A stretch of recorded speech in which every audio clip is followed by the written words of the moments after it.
Prime টার্গেটকে খুঁজতেছি, এখনো 24 ঘন্টা পার হয় নাই। হোপফুলি আমরা এটা হিট করতে পারবো।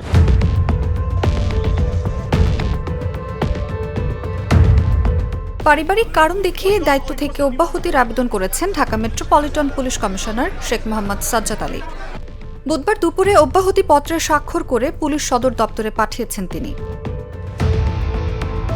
শেখ মোহাম্মদ সাজ্জাদ আলী বিষয়টি নিশ্চিত করে জাগো নিউজকে বলেন, ব্যক্তিগত ও পারিবারিক কারণে পুলিশ সদর দপ্তরে চিঠি পাঠিয়েছে। ডিএমপি কমিশনার শেখ মোহাম্মদ সাজ্জাদ আলীর চুক্তির মেয়াদ শেষ হবে আগামী 21 নভেম্বর। এর আগেই তিনি পদত্যাগের জন্য আবেদন করলেন।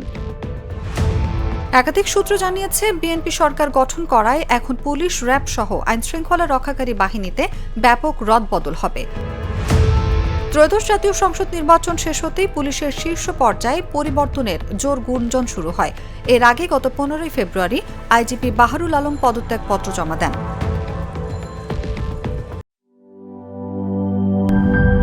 Mr.